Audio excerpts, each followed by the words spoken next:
On today's podcast, we are meeting Jeston Lu.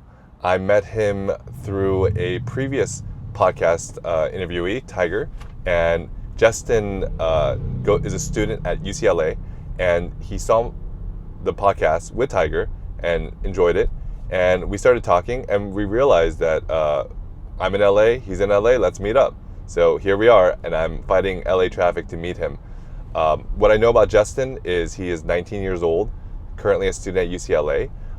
He was a competitive pianist, I think classical, and now he's also kind of combining that with a love of community and has an entrepreneurial spirit, and I think he's also working with Peter Yang, who's very well known in Silicon Valley in product related stuff. I think he's a lead product manager at Roblox. And so yeah, today I'm going to meet him. I've never met him in person before, but I want to hear about him.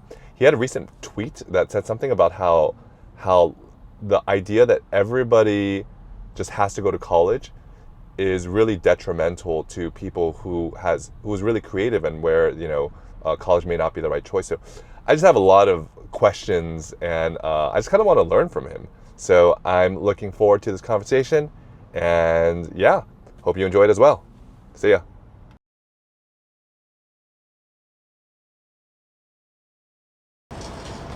We are here, UCLA, home of the Bruins. Very cool. All right, well, Jeston said he will meet me. I think I see him. Nice. I do see him. Hello, hello. Hey, Seb. Nice to meet you, man.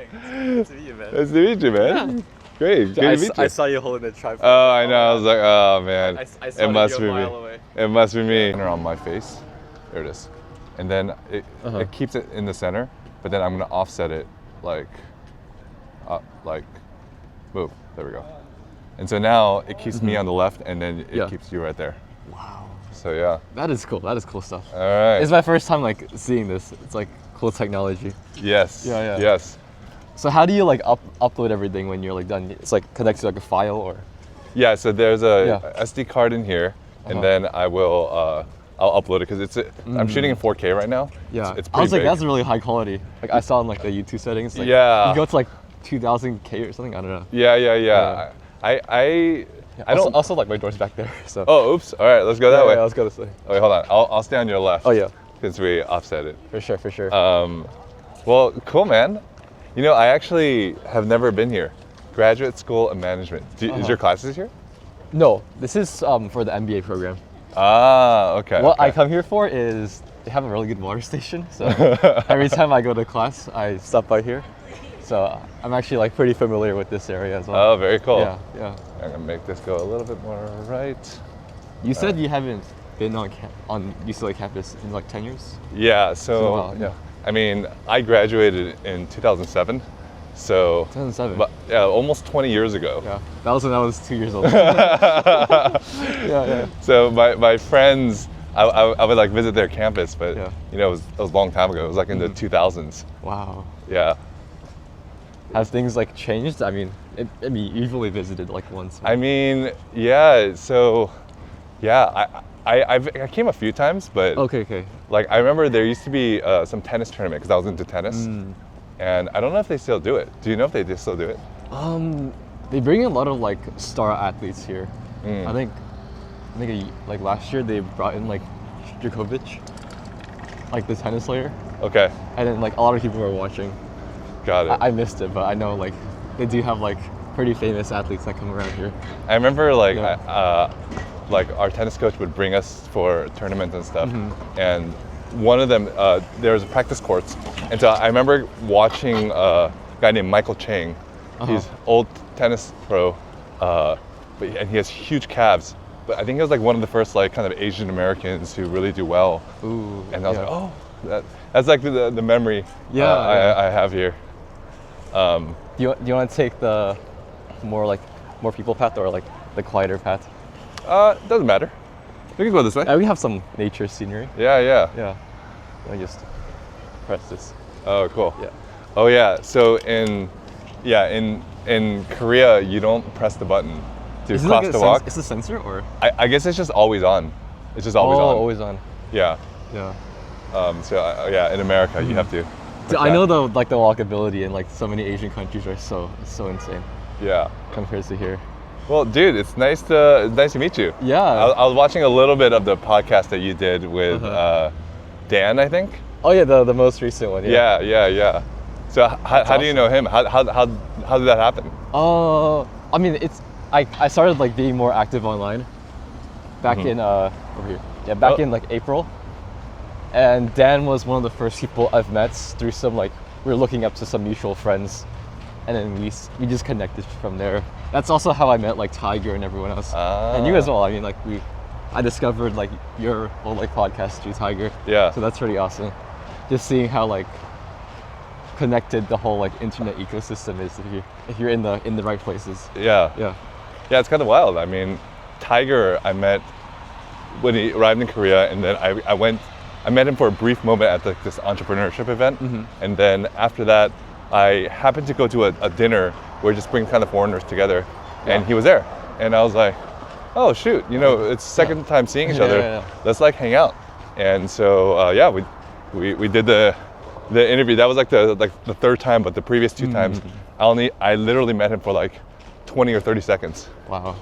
And then now through Twitter, I met you. Yeah. It's a small world. For sure. Yeah. Well, so how long have you been at UCLA? Well, right now I'm a sophomore, so Okay. a little bit over a year.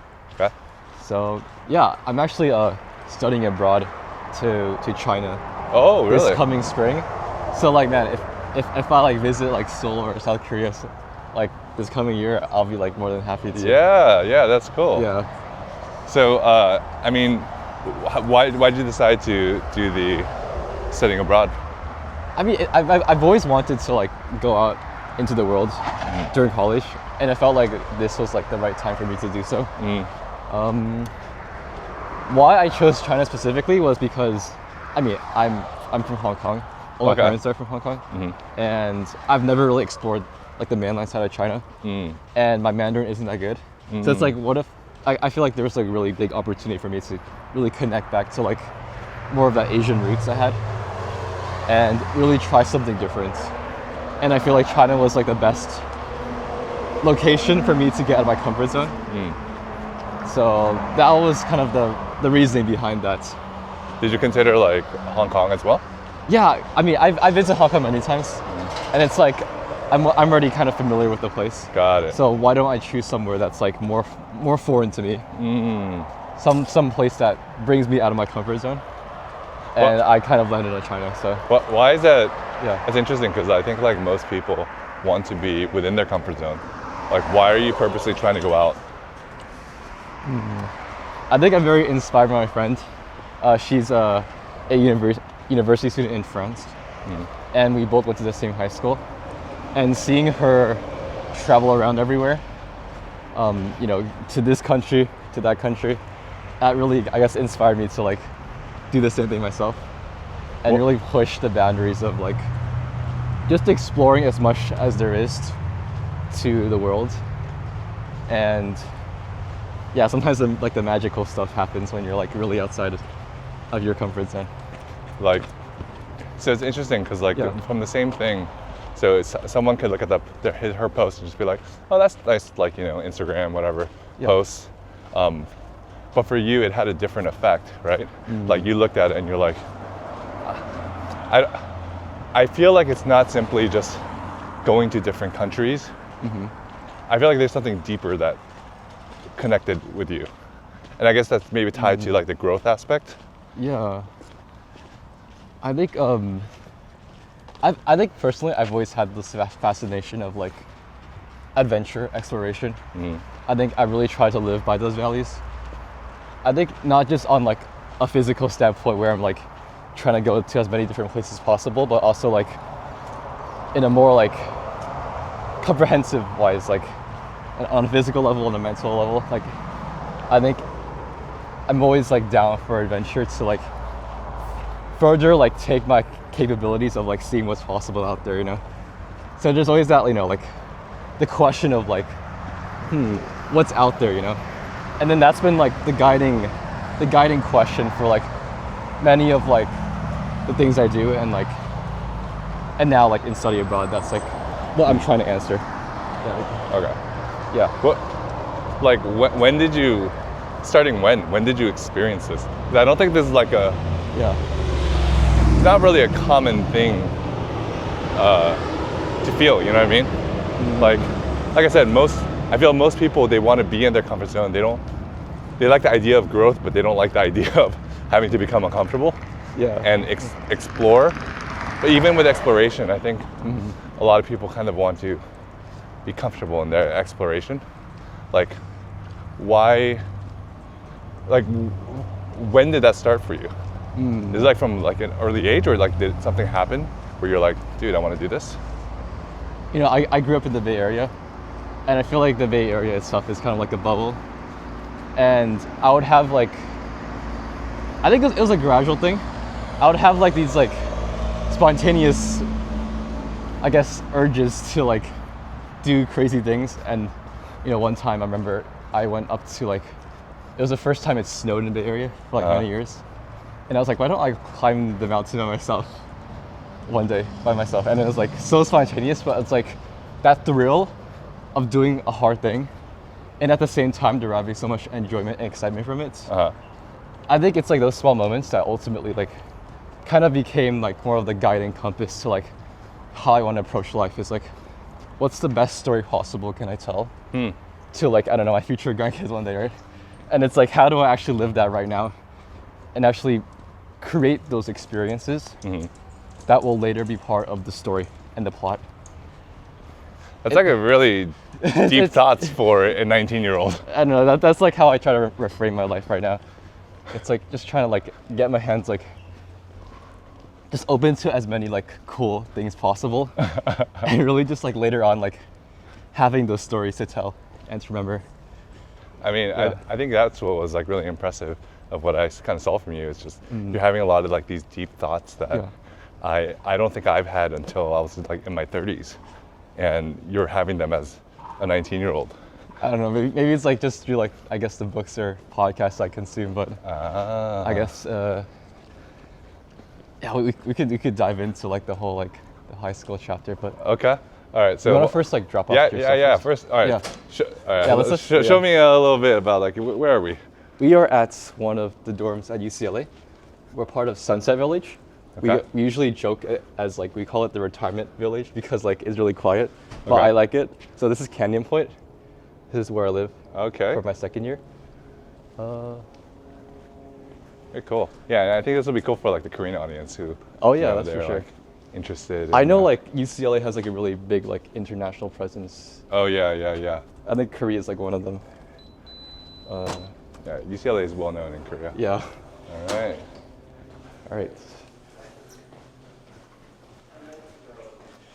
My roommates sleep pretty like late and wake up pretty late, so I'm like the only guy who's like out there in the morning just like getting all my classes done. What time do you think they normally sleep and wake up?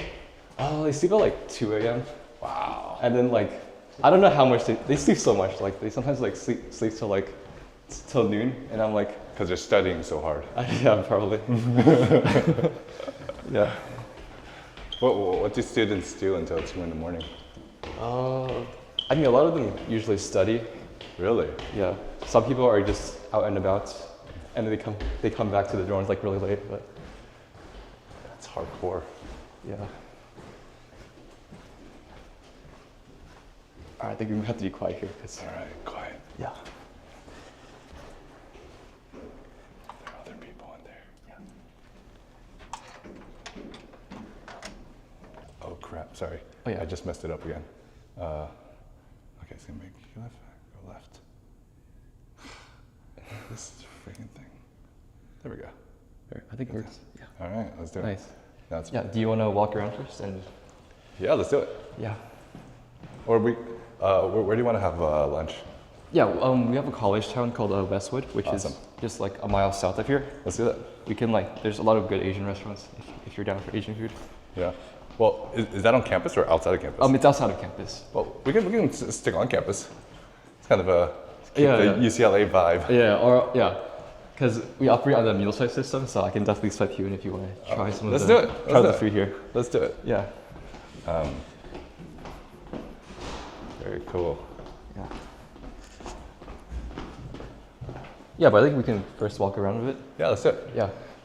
We can explore like maybe the campus side or the hillside, which is like the dorms area. Okay. Forgetting, I have to edit this out later. Yeah. I try not to. You do all the editing yourself, or? Yeah, I try not to edit because I'm lazy. All right, here we go. All right, let's perfect. go. All right, where are we going? We're just gonna do like a perimeter walk around the dorms, Okay. and then maybe that can be a nice preface to showing more of the dorm side of campus. All right, I like Yeah. it. I like it. Awesome. It's very nice, calm, picturesque here. Yeah. That's why we call it the retirement area. Yeah. Wow. So you have 2 roommates. I do.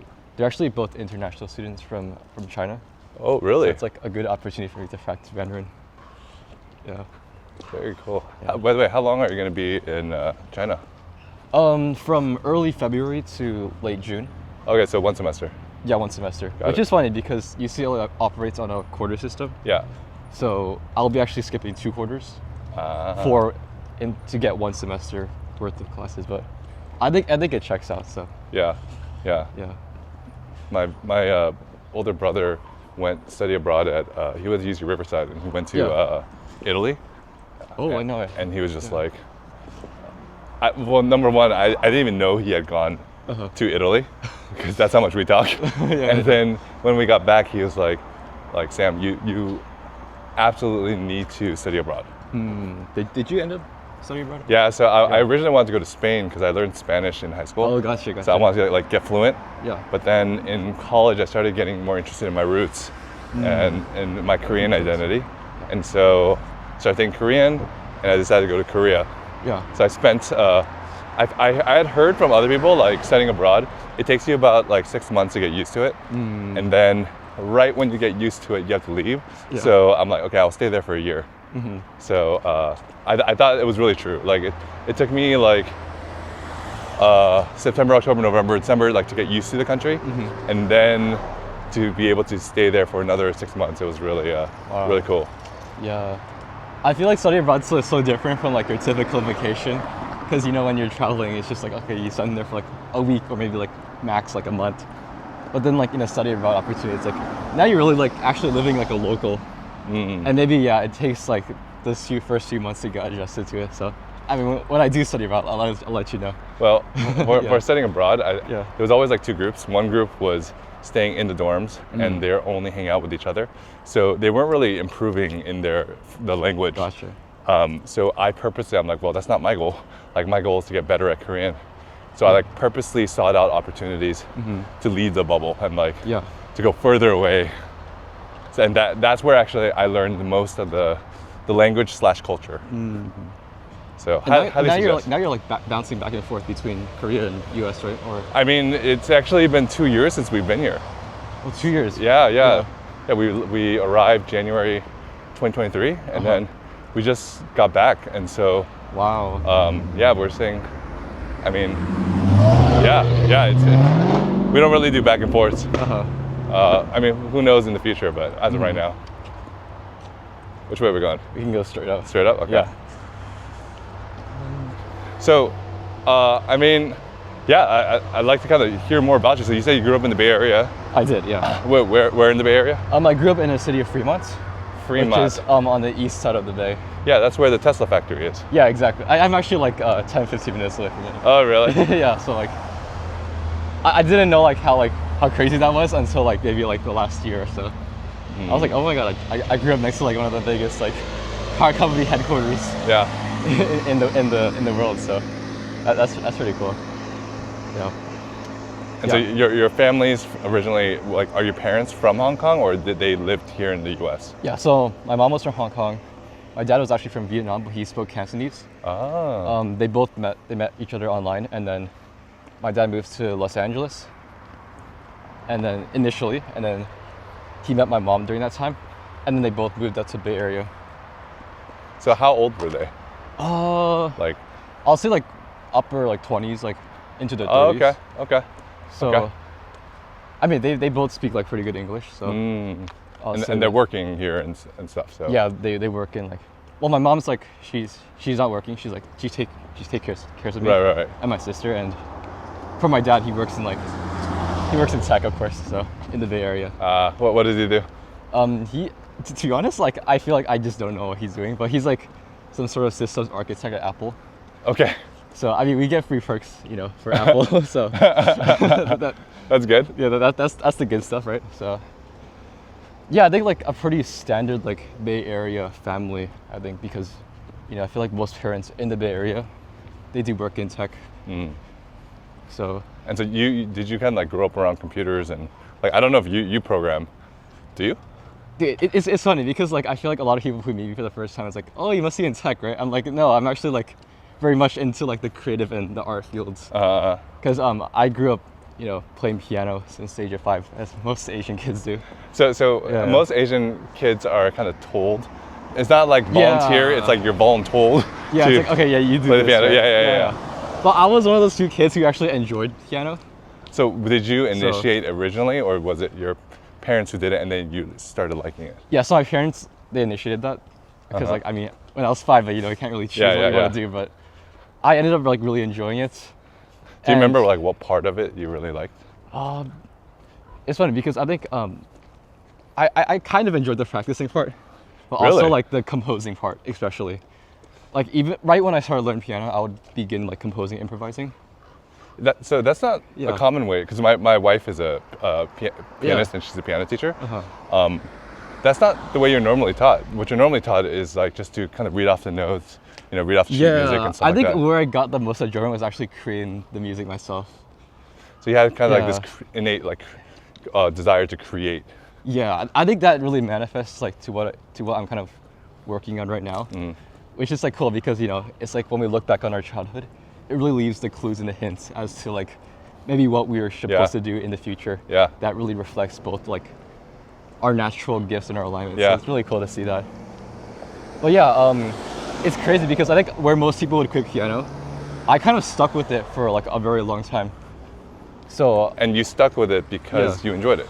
yeah, I really enjoyed it, and that's when I think it was around like the age of 10. It's like, okay, now I want to take my craft to like a higher level. So sorry, from 5 to 10, Yeah. you were practicing and stuff, but you weren't just practicing and kind of music that was already created. You were creating music that whole time. Yeah, it was like a side-by-side dynamic, I think around like when I was like, getting older, I kind of lost that creative sense because maybe it was like fear of like social judgment or something, but I began to like focus more on like the actual piano part, like of the the practicing performance, and then Yeah. that's how I ended up getting into like competition and everything.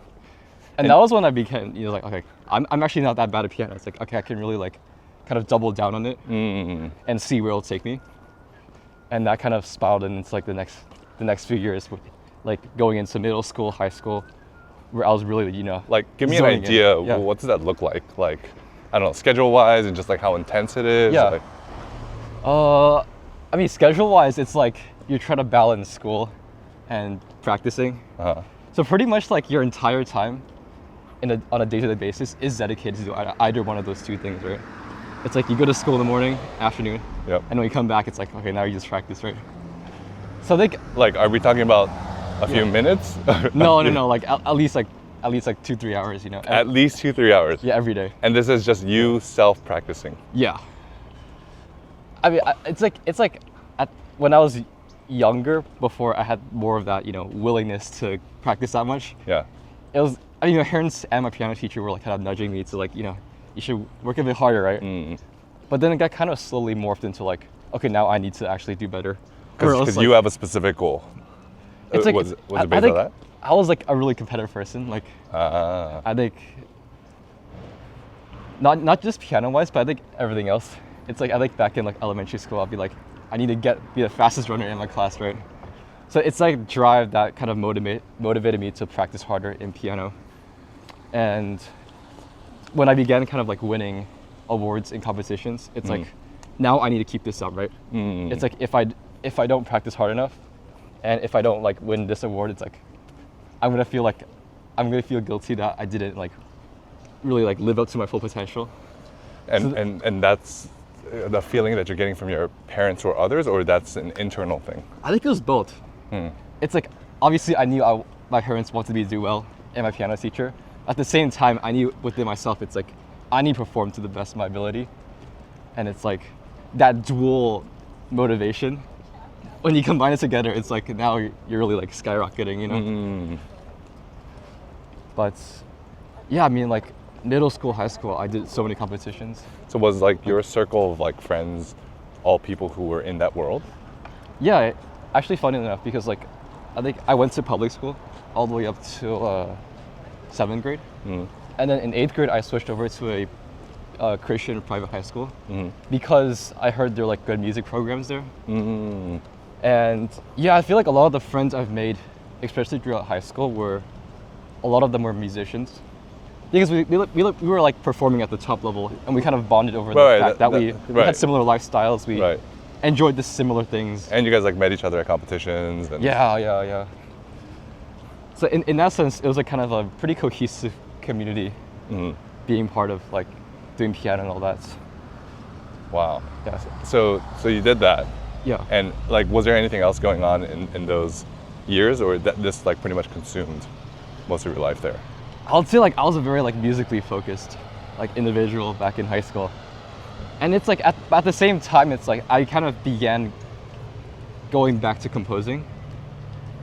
And I realized how much, and that was like a slow process, but I began to kind of realize how much more I enjoyed composing over performing piano.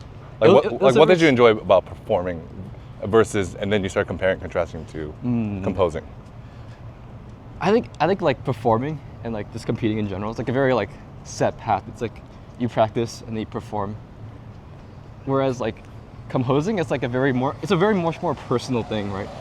Because when you're like practicing and when you're performing, it's not your own music, right? You're kind of going off some composer that wrote the piece a very long time ago. And I guess like even in the performance of someone else's piece, the expectation is you perform it a certain way, and that's how you get scored. So, for example, if you decide you want to put your own flavor on it or whatever, how would that be seen on competitions? Like, would they be like, "Wow, extra points for creativity"? I feel like it's kind of looked down upon, especially in like the classical community. It's like you really want to be more adhere. You want to adhere more to like what the composer who wrote the piece actually wants.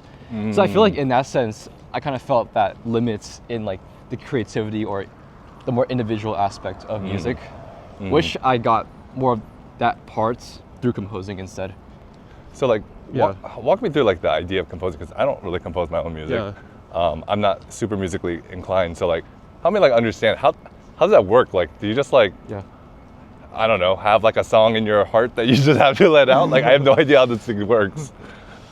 Yeah, I feel like the whole like composing process for me is like kind of tricky to explain, because I feel like there's just a lot of intuition that's going on. And it's like, because like over the years I've just developed this like almost like sixth musical sense of like, okay, I have this knowledge base of like I can create whatever I want. Okay. And having the skills to do that. So I feel like, but if I were to like maybe walk through like a process of composing something, I think a lot of it starts with like the melody, the idea. And then I think a lot of art that creates, it's like you have this specific emotion or story within you that you want to express, right? Like, give me like the last thing that you composed. Like, kind of walk me through that you think is like a good illustration of this, so we can get a little bit more specific. Yeah, so I create this thing called like music films. Music what? Music films. Okay. So it's like combining filmmaking with music. Okay. So I'm actually making a film on my trip to Vancouver. And you're doing that right now? I'm doing that right now. Okay. Yeah, which is kind of like showing like, I guess the main theme of it, it's like what it means to be alive in life, right? Like to actually feel that aliveness. So I feel like my music reflects that sort of theme. So I feel like there's that theme that I want to embody, that emotion. Okay. So I mean, I guess that's kind of similar to like writing a blog post or whatever. It's just like I wanna express something. Like I went on the Vancouver trip and I want to talk about how that made me feel alive. Yeah. Okay. And so now, so I'm kind of more used to the written format. So it's like, okay, for sure. I would write a blog post about it. So, but you're doing it in the film / musical. Yeah, musicals. Yeah. So from the musical standpoint, are you talking about like you kind of like cut the film, edit the video, and then you start composing a song, or do you compose a song first? Yeah, I actually make the music first, and then I adapt the film to the music. So I feel like it's almost like a music video. Yeah, it's except like it's like a very long music video, right? That has like more of like a journey behind it, right? Like how long do you plan for this to be? I made 2 so far. Both of them are like 45 minutes. Oh gosh. Yeah. I thought it was gonna be like no, yeah, 3 minutes. Yeah, this one takes a lot of work. So it's like. Oh wow. Yeah, I think each one takes like around 250 hours to make. Oh my gosh. Yeah, so like, so I do invest like a lot of time and energy into it. Yeah. Wow. Yeah. Okay. Wow. Okay. I will ask the same question that I get asked about these videos. Okay. Which is most people say like your videos are super long. I'm not gonna watch it. Yeah. How do people feel about yours? Because I feel like YouTube videos. Okay, it's actually quite similar. You have shorts, and then you have like these long podcast things. You have kind of music videos, just like 3 minutes, 4 minutes long. And you have your 45-minute marathon. Yeah, I feel like I feel like right now our culture, it's like very much like short form oriented. Yep. It's like how do you like drive the most engagement for the algorithm as quickly as possible, right? It's basically a society that's grown up on candy. Yeah, exactly. So it's like, but for me, it's like I value more of that long form, and I'm sure you do with like your podcasting with like these 2 hour long conversations. Well, what you, me, and Tiger have in common is that we all 3 of us have really listened to a lot of podcasts, like long form podcasts. Oh yeah. So it's like I could create it to like drive that engagement for like the more modern culture today. Yeah. Or we could create something that's more authentic to me. We can totally get into like the topic of like authenticity because like, I feel like that. Okay. Something I'm like. Let's get into it. Working on. Let's get into it. Yeah. So like then tell me like what feels like you're pretty passionate about it. What are your thoughts on that? Yeah. I think maybe it's like through like my experiences holistically throughout my life, but it's like how can I become the most true version of myself that can really be tapped into like my life's work. I feel like for me over the years, I really kind of thought deeply about the question of like meaningful work, It's like what work actually matters to me and how in the process of breaking down these scripts that we grow up with what meaningful work is, like how do I kind of like really confront that objectively and actually discover work that is actually meaningful. So, for example, like we both consume a lot of podcasts, so I've been like reading a lot of essays, listening to a lot of podcasts with just people who do meaningful work. I guess, can you give me an example? Or like what do you consider meaningful work? I'm a big fan of like Paul Graham's essays. Okay. Like how to do what you love, how to do great work.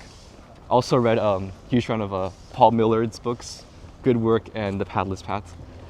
And they've both like really like emphasized the importance of doing work that matters to you if you want to like live a life that is actually like authentically aligned to you. And so why so actually let's approach it a different way. Yeah. What is inauthentic? Give me an example of something that is inauthentic, living inauthentically. Yeah.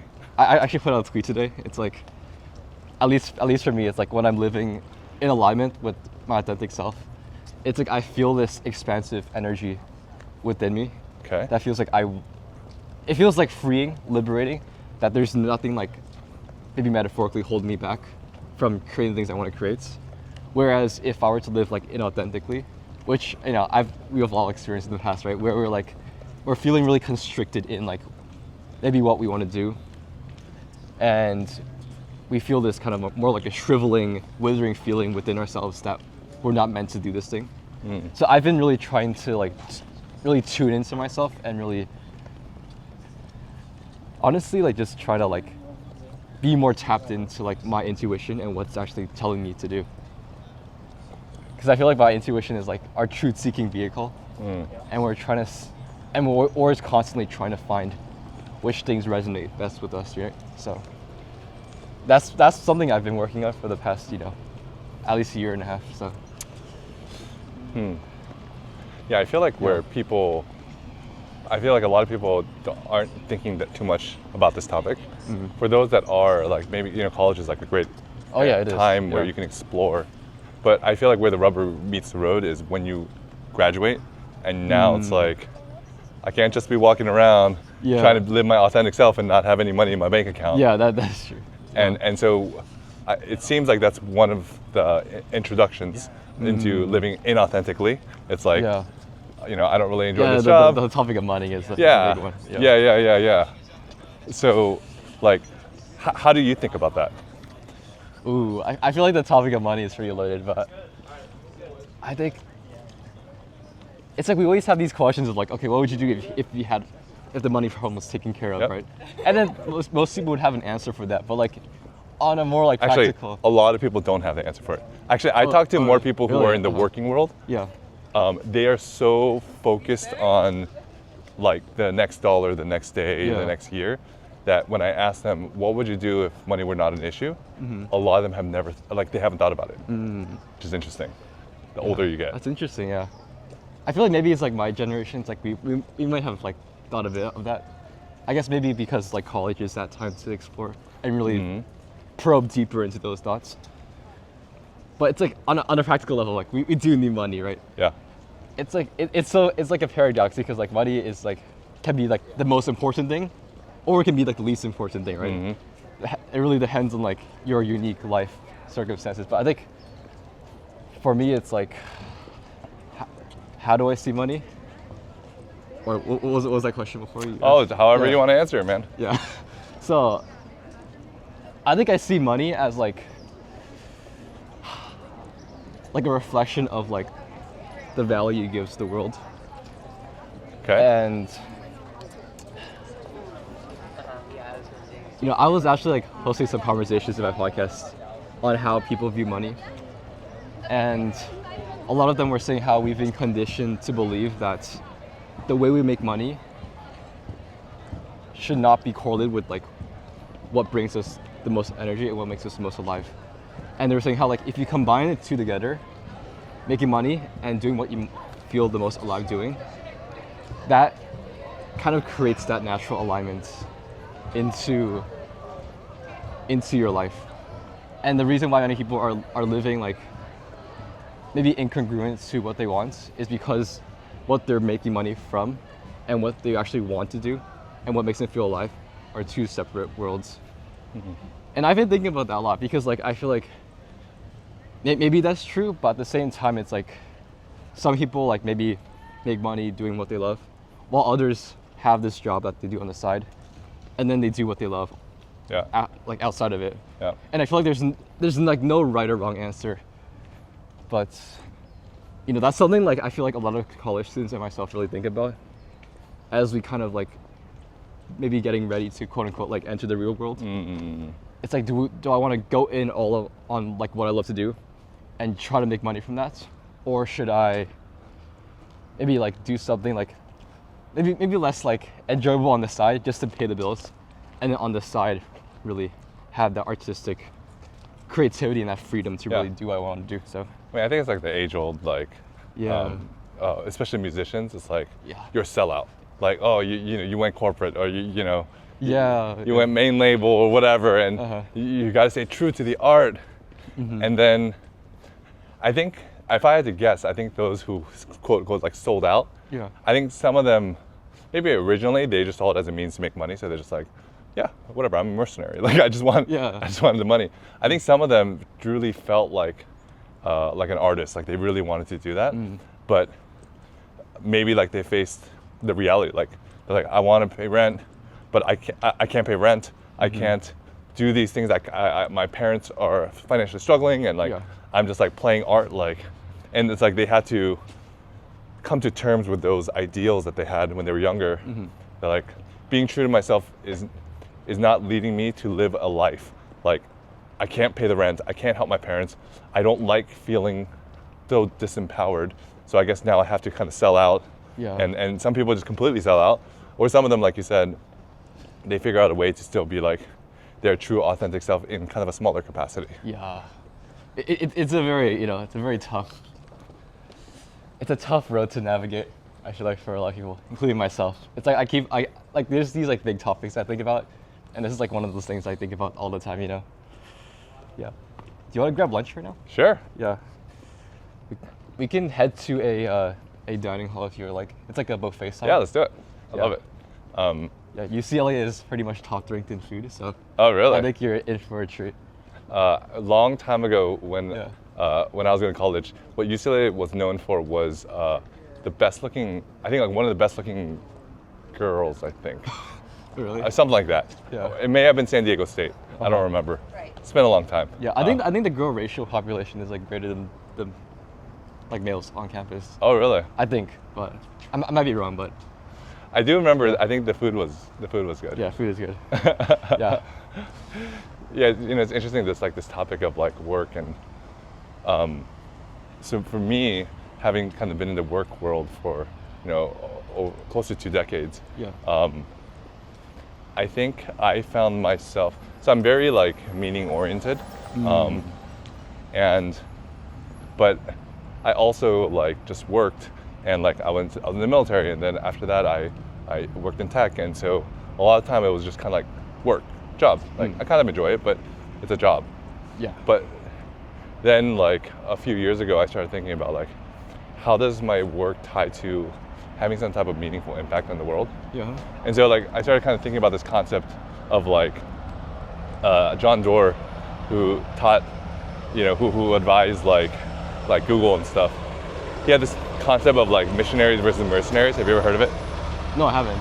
So missionaries are basically people who are really attached to the mission of the organization. So you find a lot of missionaries in nonprofit organizations. So they're not doing it for the money. They're doing it because they really believe in it. So those are missionaries, and they're pro. Their superpower is they just work really hard because they really believe in it. Like you with music, like that's an example of a missionary. Like you really want to do it. I think so. The opposite of that is like mercenary, where you're basically doing something for a specific purpose, like for money, for title, for position, whatever. I used to think mercenary was a bad thing, but I don't think so anymore. I think that in organizations, like you sometimes do need mercenaries. You just need like professional managers who will do the job well and not like try to keep reinventing the wheel. It's like, no, dude, we're good here. It's like need that balance between the two, right? Yeah, and I think kind of like, specifically since I work mostly with startups, they really benefit from having missionaries. And the reason is that in the beginning, like startups are so disorganized, and your role could change and the needs of the company can change. But if you believe in the mission, like we're gonna try to solve world hunger, like he's like, I'll do whatever you need me to do. Like you need me to clean the floors, I'll clean the floors. I just want to be part of the mission. Whereas a mercenary would have bigger issues with that. It's like, well, becoming a janitor is not really conducive to my professional development, and et cetera, et cetera. So it's like, okay, well, if you have missionaries who really believe in it, and I think that really that resonates with your generation of wanting to do work or work at a company that has some type of meaning, that's making some type of impact on the world. I think honestly everybody, but I felt like the new generation, they feel more so, like they want that. Yeah, it definitely seems like it. And so then the challenge is like, you can have an organization full of missionaries, but you can look like a nonprofit. There are tons of missionaries, but what happens with nonprofits? Like, oftentimes, I want to say oftentimes, but sometimes they're not run very efficiently because they don't attract the best talent. They attract people who are very excited for the mission, but not necessarily are actually good at their job. Gotcha. And so the way that they're managed also kind of breaks down. Like missionaries, they need to understand that the work that they're doing, how is it tying to the impact of the mission? And if they can draw a straight line, then they're super motivated. They're just like, this is awesome. And actually the problem with missionaries is if you draw that straight line and you set that up well, they actually work themselves too much. So their problem is they burn themselves out. So the type of management you need to do with missionaries is different. You have to be more so like focused on like, how do I explain to you how your work is tied to the mission of the company? And also, how do I make sure that you don't burn yourself out? Yeah. Which is like the opposite of the way that you manage a mercenary. Mercenary, you give clear goals, and you need to make sure like they don't shirk their duties. Yeah. So, I think what happens is that missionaries will be in an organization where you have kind of managers who are used to dealing with mercenaries, so they treat them like that. Yeah. And then they get super demotivated. Gotcha. They're just like, dude, I don't know why I'm working here. And then they're like, well, if I'm gonna work like this, I might as well go to a company that pays better. And then those missionaries kind of burn out and become mercenaries. Oh yeah, that's an interesting dynamic. Like, how have you personally experienced that yourself? Like through your I would say I'm definitely a missionary. I mean, I know someone who actually he shared this with me. The company was like trying to solve world hunger or something like that. Some really grandiose vision. So they had tons of missionaries, but then their pay incentives and stuff was like they found out that the missionaries, they were like, oh, let's go for the mission. But new people came in and they were mercenaries and they were able to negotiate a higher salary, and they found out. Oh, okay. And then they were like, what the heck? Like, we're working crazy amount of hours. Yeah. We're so passionate about it, and yet we're not being paid. And these guys, and so they started becoming mercenaries. Yeah. And so my hypothesis is, like, to your point, I think everybody wants to have meaning. They want to be aligned and be authentic. I think, so even for mercenaries, I think they are actually missionaries, but either they've never tasted what a life is like as a missionary, living authentically, or they were living that, but they got screwed. Yeah. And they had this like rude awakening, and they're just like, it's not realistic, it's just a pipe dream. Yeah, it works both ways, right? Yeah. Are we going up here? Yeah, we're going up here. Awesome, okay. Yeah. So this is B plate. It's like, we call it like the healthy dining hall. Okay. It's all buffet style for a meal site, so. Very cool. Yeah. Have you been here to this one express? I feel like I have. Does this like go up a hill? I remember my friend had a dorm that kind of went up. Oh yeah, it's somewhere back there, yeah. Yeah. I guess we are, all right. We will switch over to you explaining mode. Explaining mode? Tour guide mode. All right. Thank you. I'll swipe you in. All right, cool. Yeah. Awesome. Hi, can I swipe for 2 people? Yeah. All right, thank you. Very nice. Wow. Yeah. All right. This is a let's do like a little tour first. Yeah, let's do it. Yeah. It's pretty big, I would say. Okay. It's like sometimes like if I need to get food, I just like walk all the way around. it's like a whole like cardio exercise right here. But wow. So wait, this is like an all you can eat? Yeah. So each meal swipe is $9. So like it's pretty worth it if you really think about like how much food you can actually get. It's amazing. How it's unlimited. And there's like all these stations. Yeah. We got like rice, protein, salad bar. Okay. Pizza back there. Wow.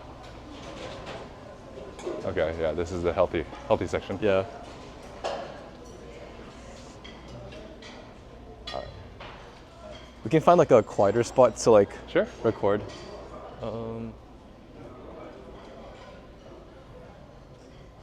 I mean, we can shoot for this corner here. Okay, cool. Let's do it. Yeah. All right. All right. All right, we're back. And there we go. I'm gonna turn this away from you because I realize that if you see it, you tend to like look at it. It's like, looking at this? Yeah. So yeah, don't even look at it, it's not even there. Yeah. I'm just monitoring if it goes well. I need like your food review of this dining hall, yeah?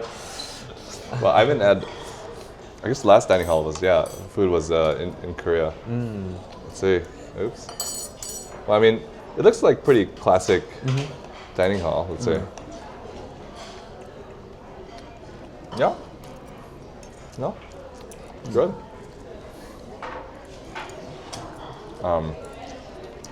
So how did you decide to come to UCLA? It was actually a really tough choice.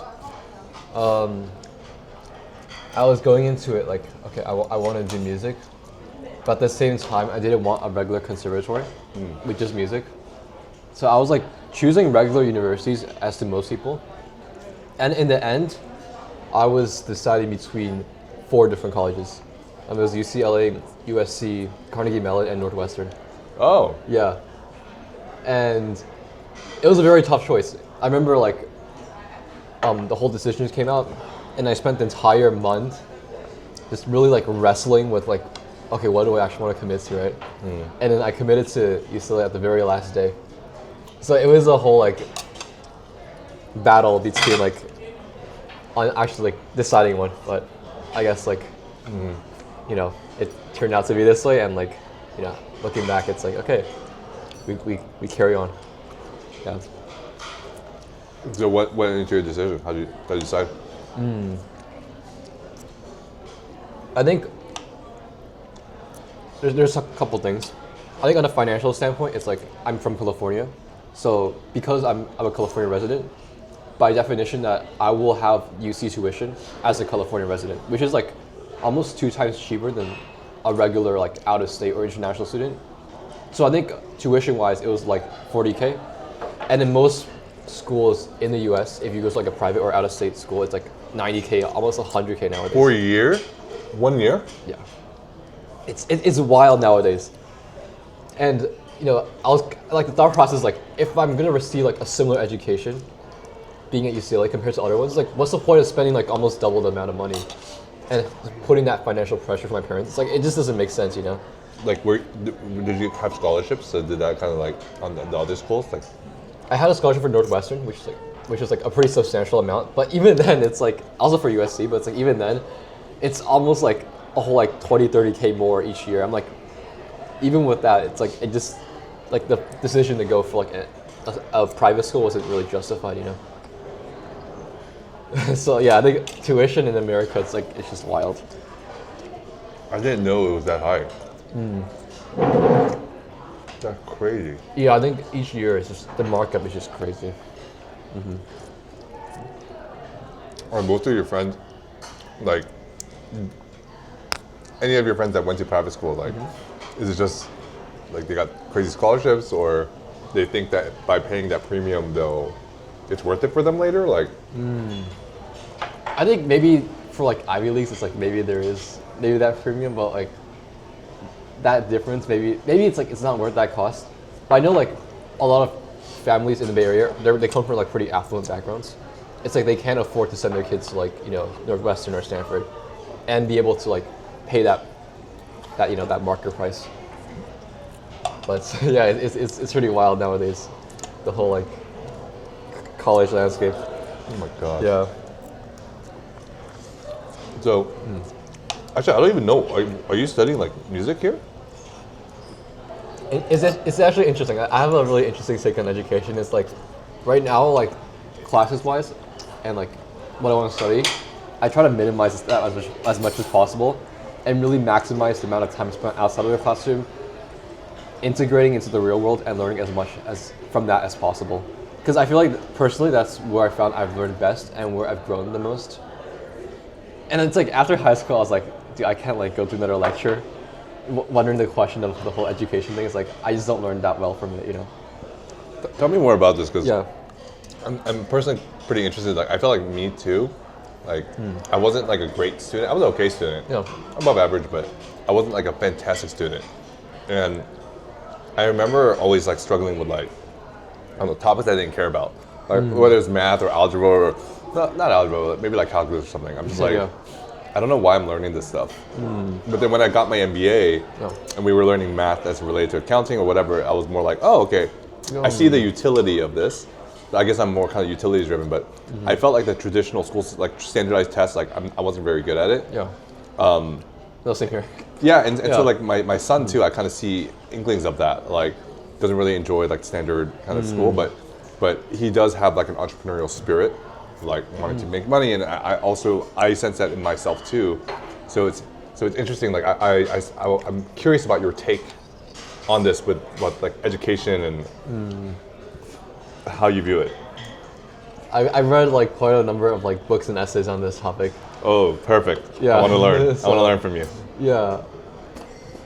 I mean, I've definitely leaned more on the side of like, more on the against like the traditional education system. I've read like some pretty like more extreme takes on it. I feel like So I guess like yeah. maybe let's start there. Like, how do you define traditional education system versus what the alternative is that you think is better? I feel like I've been exposed to both worlds through like friends. I guess in a traditional sense, it's like, you know, it's a very, because it's like, I think the whole like logistics behind like, how do you want to like educate like an entire population, right? And by that standards, like the best way to do so is just to, like put them under a single system, like because that's easy to manage, that's easy to like, that's kind of effective, right? And that's kind of how the traditional bounds are set up. It's like, It's a factory. yes, it's essentially a factory. It's like based off from the Industrial Revolution. It's like assembly line, you know. And I was kind of looking into like the history behind it, and they were saying how they want to create this like, you know, industrial belts of just producing like standard education for everyone.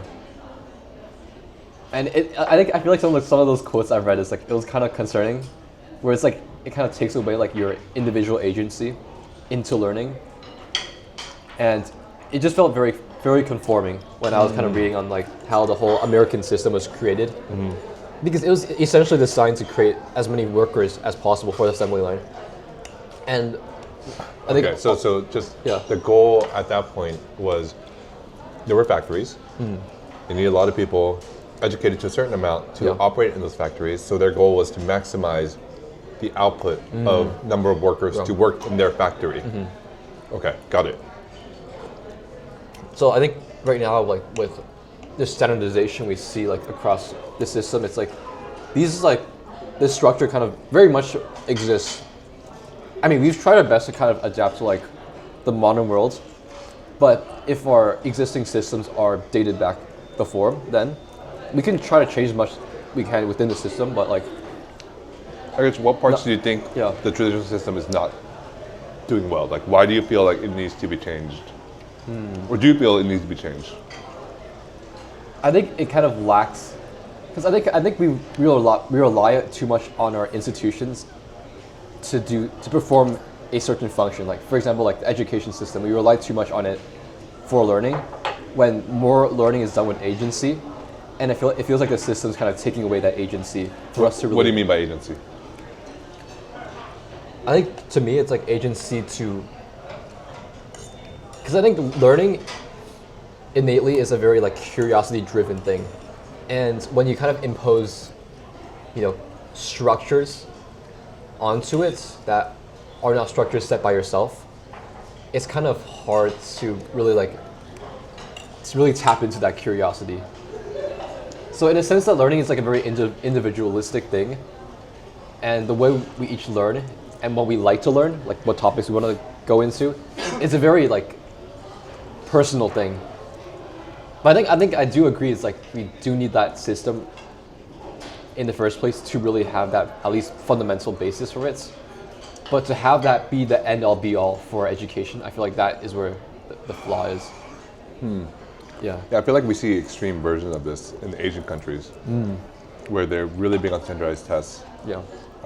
I think kind of one of the things I've been learning in Korea, I mean, once again, it's not just in Korea, it's in a lot of Asian countries, Yeah. is the assumption is you work your butt off to optimize, to do well for this standardized test, because if you get a good score, then you get to a good college.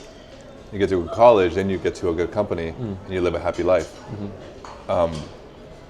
But what I think is interesting is like, I'll work in, you know, after they're out of this factory, they're in the real world, and I'm working with them. And a common theme that I've been seeing is kind of, for example, trouble brainstorming. Like I'll be like, hey, let's kind of brainstorm new ideas as a startup, and they'll have challenges. They'll just like kind of be quiet. And there's cultural aspects within Korean culture of like not wanting to look stupid in front of others, which I think is understandable. But like it's hard because it's like I need you to think kind of outside the box, and I need like the more we can do that, the more innovative ideas we can have. But it's like the output is not helping the goal. Like I think kind of like long time industrial revolution, just press a button.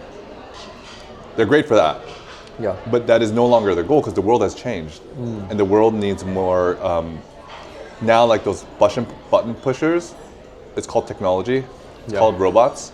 And so now it's like we can create as many robots or software as we want. The challenge now is, what should we do? What is the idea? So now it's kind of tying more to what you're saying. It's like this creativity of like exploration, and I think it's to a certain amount you can do that with discipline. Just be like, hey, I need to come up with a quota by this quarter. My goal is I have to come up with 5 different ideas.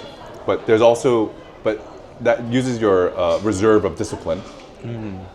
The other way is what you're saying is like when people do something, either they feel authentic, like this is what I was made to do, or they just feel curiosity, and they're just like in flow. They're just like that energy.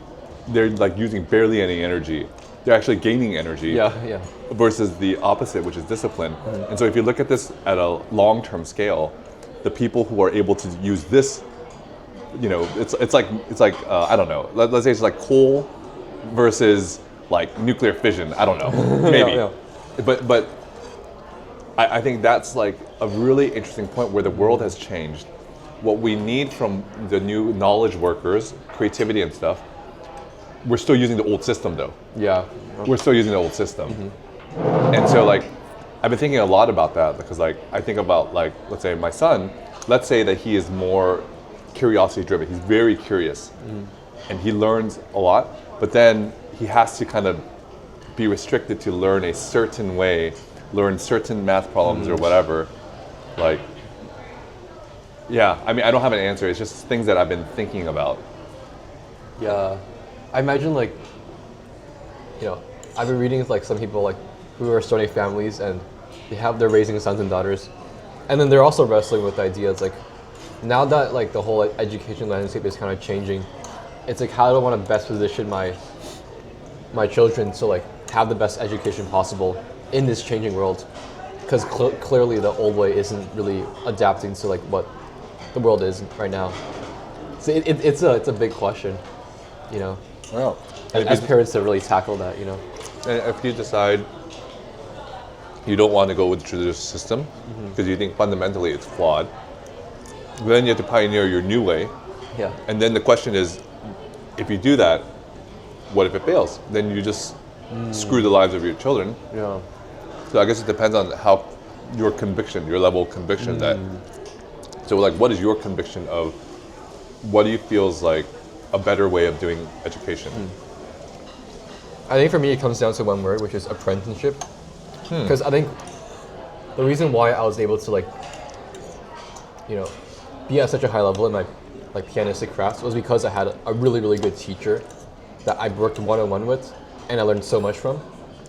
And it feels like the modern age we kind of lost that. If you look at lectures, it's like, what's the ratio? 400 to 1.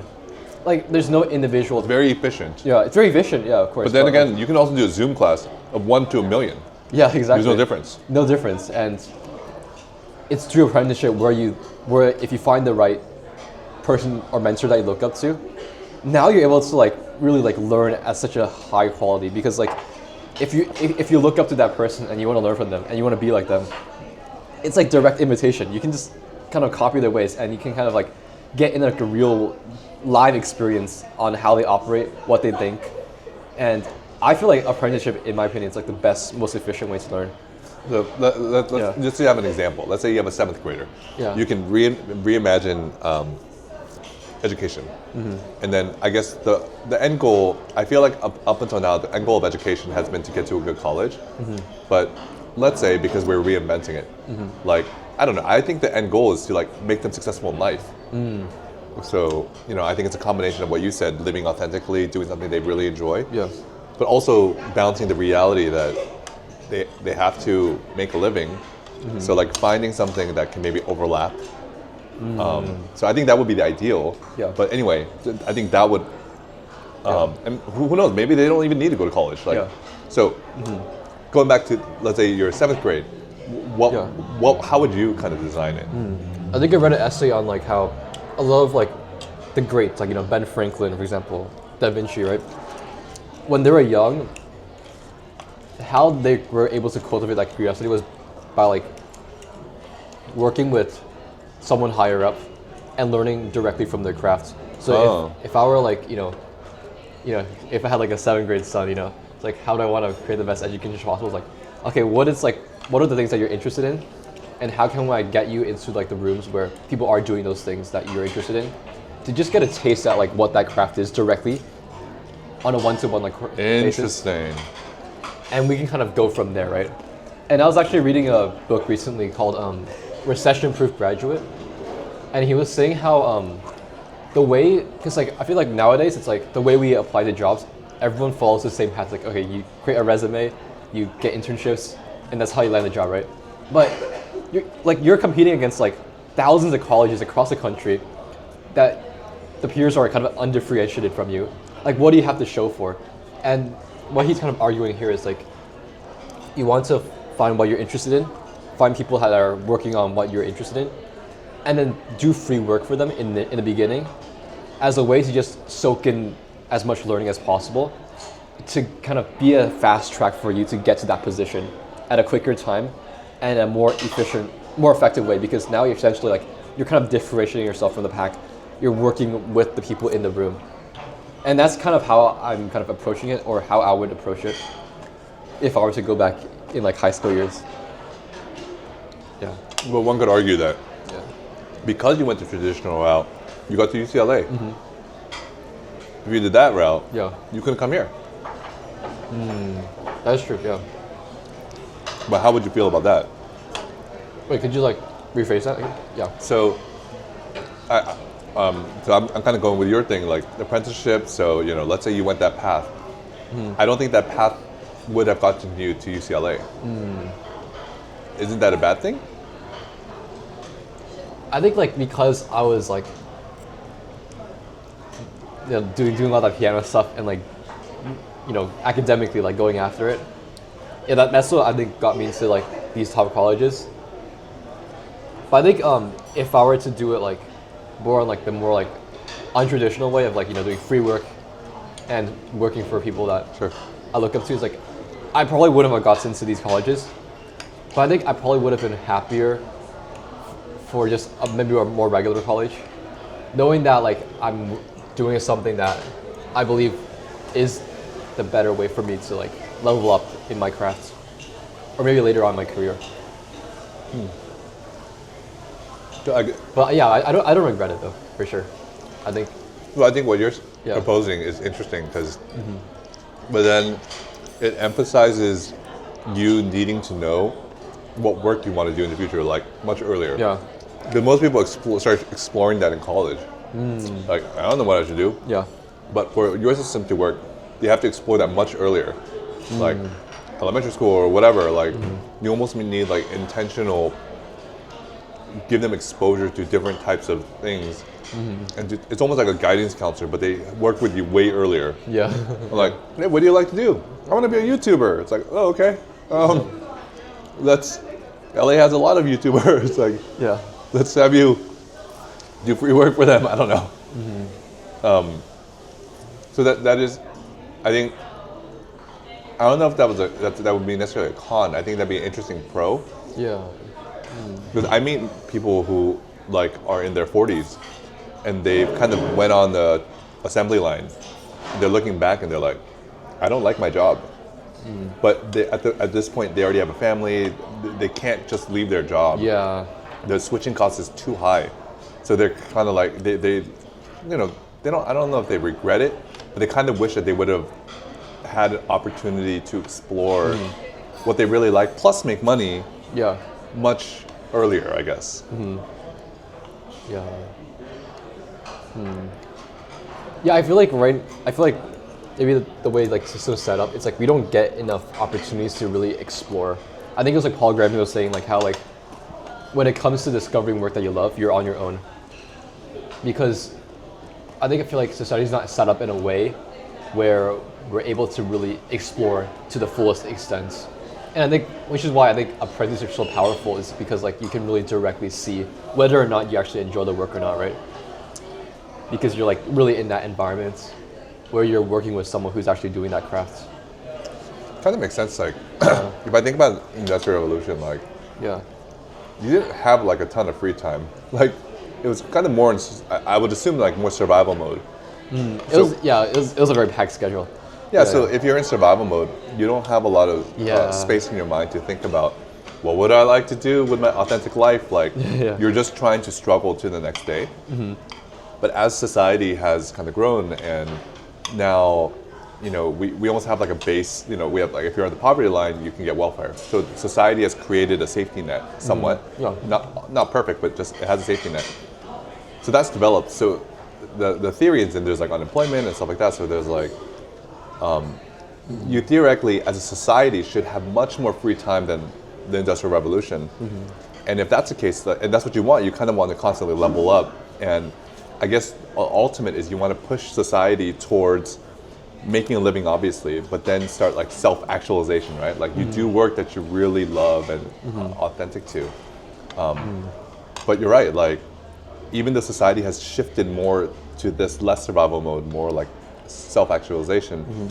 The education path is still kind of the old mode, whereas like if it kind of kept pace, like what you said about Paul Graham, like there would be more, I don't know, like more field trips, more like, you know, you sometimes had that, like you sometimes had like parents come in and speak about what they do. I almost think of it as like layers, like for example, like one of the early things could be like, what do you want to do for a living? And then it's like, then they force you to also look at other different jobs, or you get exposure because everybody shares, and you're like, oh, I like that. And it's like, okay, pick one, and then do some more online research about it. And then like the next level beyond that is like to interview somebody who's actually doing the work. So then it's like, you know, a parent or someone, you know, that could be it. And then if you're like, dude, this resonates, then the next step after that is maybe shadowing them. Just shadowing them for a day or whatever. And if that goes really well, then maybe an internship, like what you said, like a free paid kind of internship where you start doing the work. And if that goes well, you can do like a more of a paid internship, kind of side gig, while you're still kind of learning other stuff. But I mean, theoretically, if they went through that path, even if they ended up at the wrong one, even if they realized that this wasn't the right path, still the journey that took them there, they just have to repeat that in a different Yeah, exactly. different thing. Maybe that's like the new maybe we'll because right now like obviously you want to distribute education to as many people as possible in a more effective way. Maybe that's like the new system that we can kind of implement. I can definitely see that like as the future. I think that's the cool thing that you brought up. Yeah.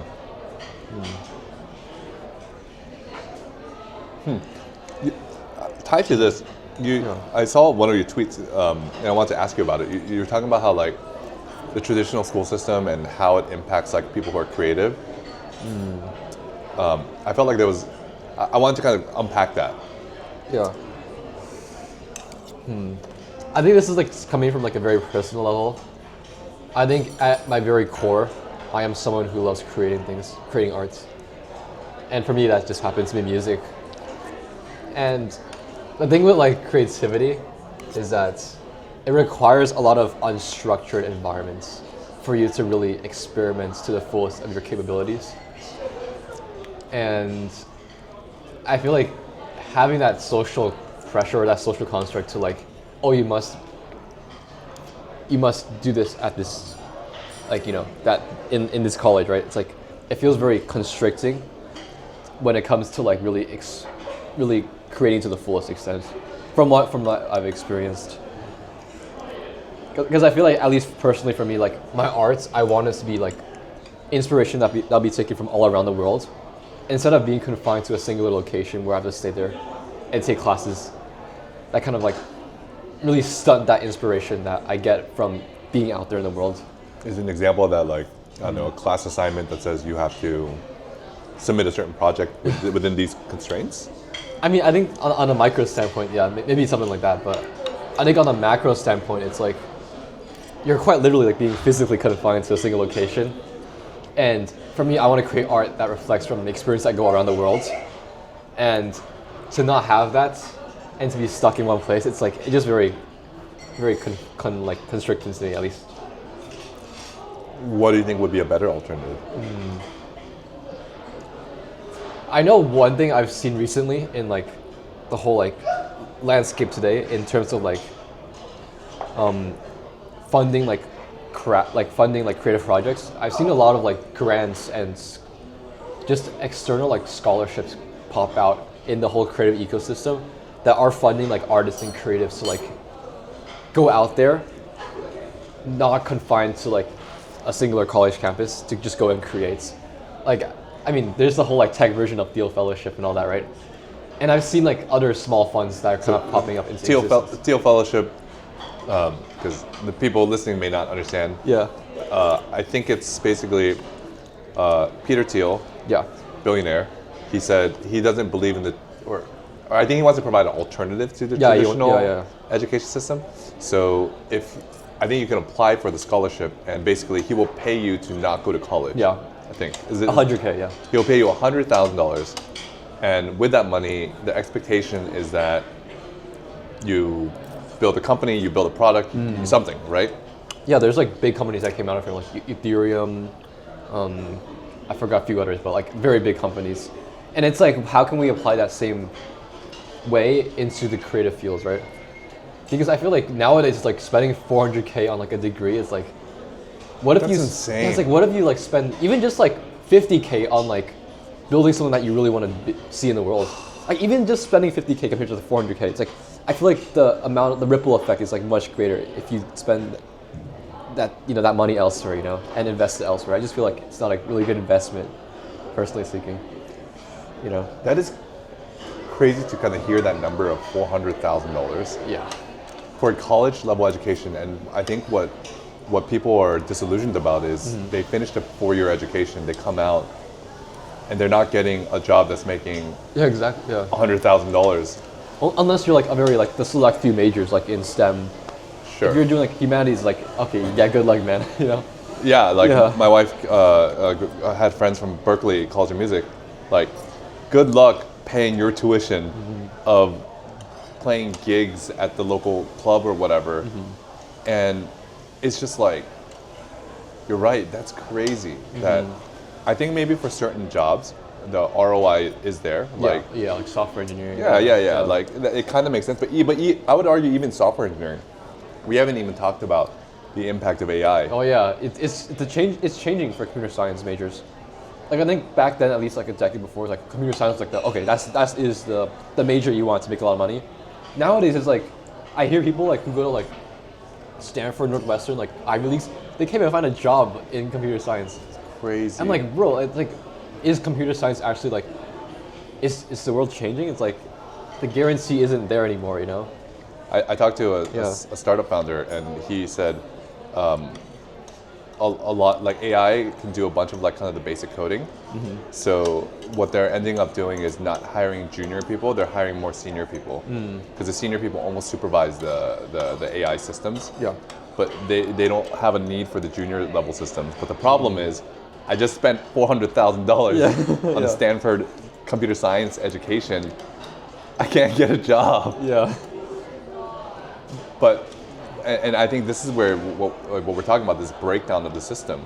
It's like the assumption is that I go through this assembly line, output, I will have a job at the factory.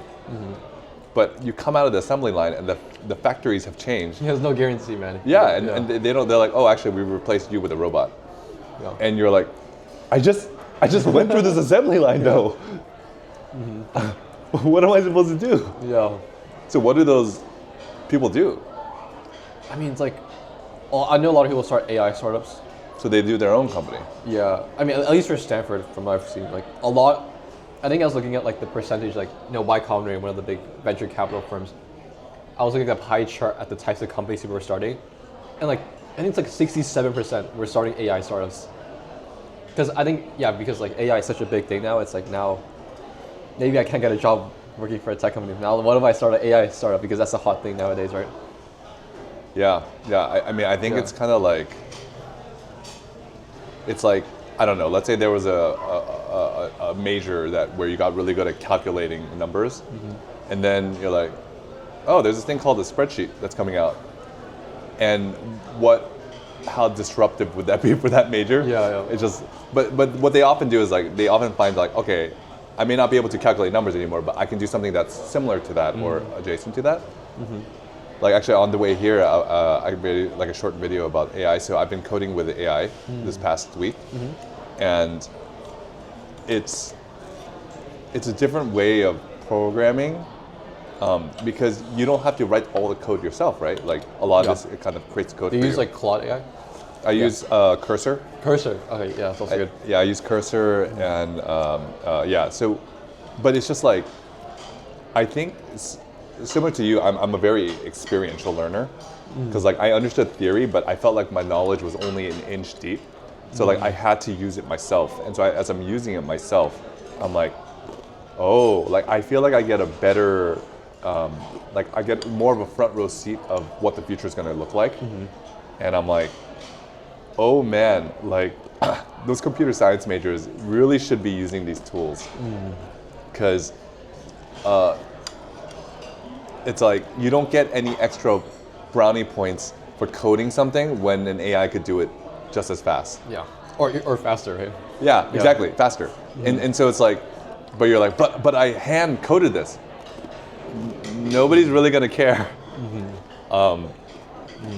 I don't know, maybe in the future they will care. Like there is like kind of handmade shirts versus factory made shirts.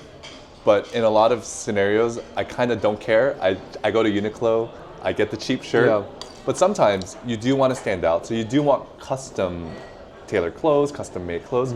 Maybe it'll be similar with code. Like in certain cases you want custom made code. I don't know. I don't know. Yeah, that's a little, I don't know, who knows.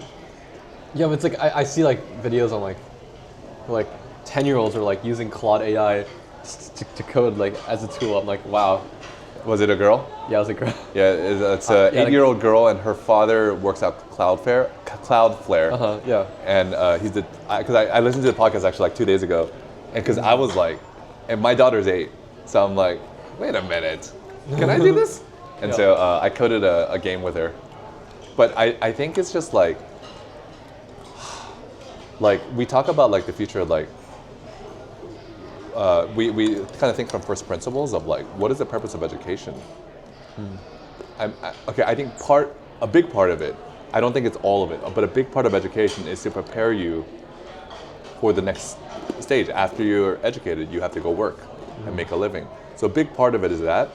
I don't think that's all of education. I think some of education, there's other reasons, whether it's to help you develop and grow and whatever, but it's just, like the AI is so fundamentally changing things that like you built your house on this ground that you thought was stable, of this, you're gonna have a job after you graduate, and that is changing.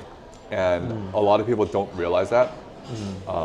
And so like I gotta think like in the future, it's not only traditional versus kind of non-traditional education, it's like the foundation underneath all of that, because of AI and robotics, it's changing that too. And so I feel like there's going to be in the near future, there's going to be groups of people, just like what you said, like we're starting to see it now. I spent $400,000 on a Stanford Northwestern computer science degree. I can't find a job. And it's like, why didn't anyone tell us? And I feel like they feel angry. I feel like I got scammed. Like I got put so much investment into that. It's like I don't get anything back. It's like, what is this? You're right. That is totally feeling scammed. And I don't think it was an intentional scam. It's not like a fraudster trying to take their money. I think it's simply a lack of speed of the institutions reacting to this new reality. Right. Like how much of the schools, institutions, like they might have like, oh, AI, it's going to change things, but how many of them are actually understand, how many of them are playing with this, and how many of them understand the implications and then have the courage to say, we need to make changes to our university. I don't. Yeah, I feel like it's really hard because I feel like there's like a big social stigma around like, oh, once you get that degree from this top university, you're set for life. I feel like even nowadays, especially for like my parents' generation, there's still that belief around that.